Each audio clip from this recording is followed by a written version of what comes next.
What's up, guys? Welcome back to the channel. Now today I'm going to answer the most sought after question regarding the all-new 2020 Ford Mustang Shelby GT500, and that is, how much horsepower does this car truly have? Is it 772? Is it 750? Is it a low 700 horsepower mark? What is it?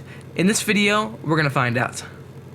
I was actually there at the reveal of the all-new 2020 Ford Mustang Shelby GT500, and like always, they said that one same sentence, it makes more than 700 horsepower.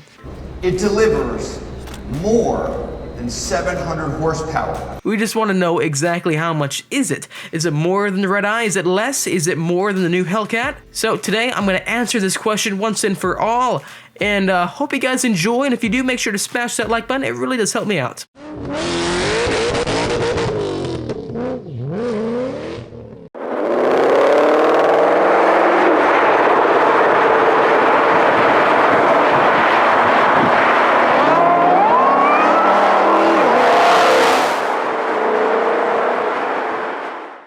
While I was at the reveal for the 2020 Ford Mustang Shelby GT500, I actually had the chance to talk to the chief engineer of Ford Performance about this new Mustang. And while I was talking to him, I was throwing a bunch of questions at him regarding the torque and the horsepower of this vehicle, even the weight. So initially, when I asked him how much this car has horsepower-wise, he dodged the question. He basically said, oh, it has more than 700. Then I asked him about how much torque this car had, and like always, he kind of redirected the question. So after that, I talked to a Ford executive about how much this car actually weighs. Now, he did not give me any solid answer, but I did throw out a ballpark number like 3,800 pounds. Will this car weigh more than the previous generation GT500, which weighed around 3,800 pounds? And to sum it up, he essentially said yes, it will. And that's due to the amount of new technologies found within this vehicle. For example, the new DCT automatic. Here's why the horsepower, the torque, and the weight is just so important. We really don't know how this car stacks up against the competition if we don't have these numbers. We need answers, and for Ford not to give us any does raise quite a few questions. Let's recall to a few months back to when a document got leaked supposedly showcasing the horsepower, torque, and the weight metrics of this new Shelby GT500. And you may be wondering, why are you bringing this up? This is irrelevant. That was fake. Well, I have reason to believe that it's not. Looking at top, you do have the 5.2-liter supercharged V8 that has been confirmed. Also, moving on to the right, you'll see the car has 720 horsepower. Now that seems a bit low. That's only 3 more than the new Hellcats coming out.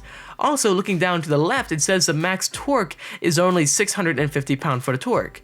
Now, these numbers may not seem so believable because we've been expecting such a high output. However, the one part that does seem believable, and it is in fact correct, is that of the max engine speed, the red line of this new Shelby GT500. That being 7,500 RPM. That is in fact the red line of the new GT500. So that is correct. Now that's not it. If we look below that, it actually says that the axle ratio for this new Shelby GT500 is 373. And also, if we look at that leaked brochure that came out the day before the GT500 was unveiled, it actually says this car has a 373 rear axle ratio. So that metric is in fact correct. Taking a step back and looking at this document right now, we can now conclude that not just one, not just two, but 3 different specifications are in fact true. And guys, it doesn't end there.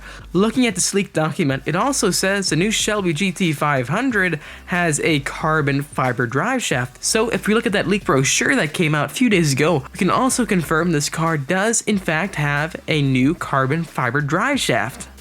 What else could prove that this is a real document? This document says the max speed of this vehicle is 190 miles per hour, which may seem a bit low for a vehicle that has more than 700 horsepower. But there's also another factor that you guys must consider. Ford says this car has the most downforce than any other Mustang ever produced. That will in fact affect the top speed. So that 190 mile per hour top speed doesn't seem that far-fetched.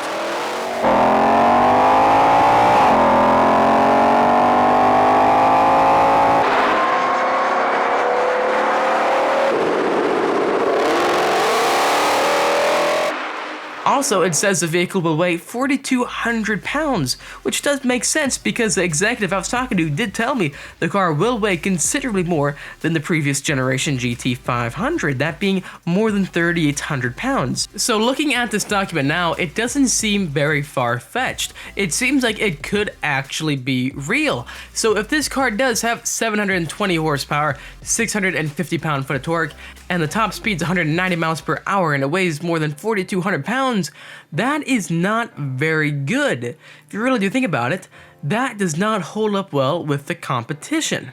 Here's what I believe is going on. Ford is trying to work with the horsepower output and raise it so that this car is more competitive. I think when Dodge unveiled their all-new 797 horsepower Dodge Challenger Hellcat Red-Eye, it caught Ford off guard, as well as the new Hellcat raising the horsepower output from 707 to 717. This is something that Ford did not see coming. So Ford at this moment is working with the horsepower and the torque to raise it to make this car much more competitive. If this document is in fact correct, that means the new GT500 is a bit faster than the new Hellcat, but much slower than the new Hellcat Red-Eye. So this would make much more sense to why Ford is taking such a long time to reveal the actual horsepower. They are probably working on it right now in order to make this car much more competitive for this current market. The aspect that surprises me the most is how long this new GT500 has been in development. It's hard to believe that this car has no exact horsepower output as of yet, given it's been in development for at least 5 years.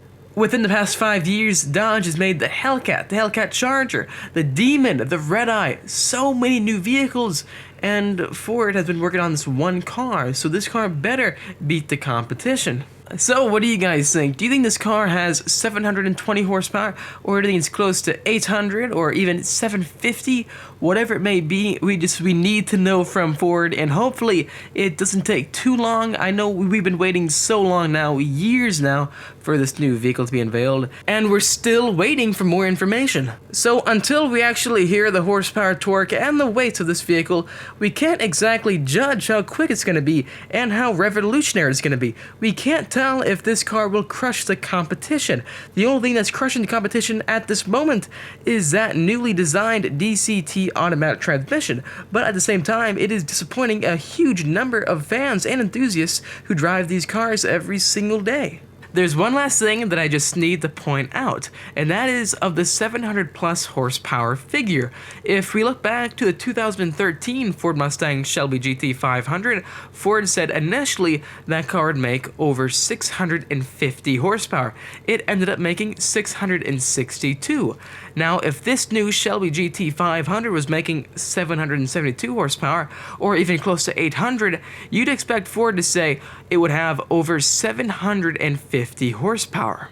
The reason why this analogy is so important is because if we look back at the Shelby GT350, Ford initially said it would make over 500 horsepower, and then it ended up having 526. Okay guys, to conclude my argument, what I'm trying to say is that when Ford says this car makes over 700 horsepower, it's not going to be 760 or 780. Based on Ford's track record, it's going to be somewhere within the relatively low 700 horsepower numbers.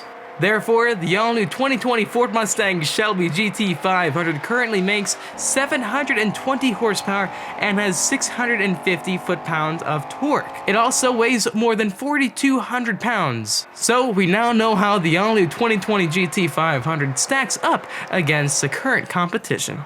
Anyways guys, please let me know in the comment section down below what you think. Do you think this car has 720 horsepower, it weighs 4,200 pounds, and it has 650 pound-foot of torque? Would that make sense, and would that explain everything that's going on at this moment? Also, let me know what you think about this new Shelby GT500. Now, it is certainly very different than my 2014 GT500, and especially the 2007s and on. This car, it just changes the entire ideology behind the vehicle, the whole mindset. It's completely different. And if you own a GT350, are you going to consider trading that car in to get a new GT500? Thanks for watching this video. If you liked it, make sure to give me a thumbs up. It really does help me out. And subscribe for much more Shelby content. And while I do that, hit that notification bell so you're up to date with all the new videos. Thanks again, and I'll see you guys in the next episode.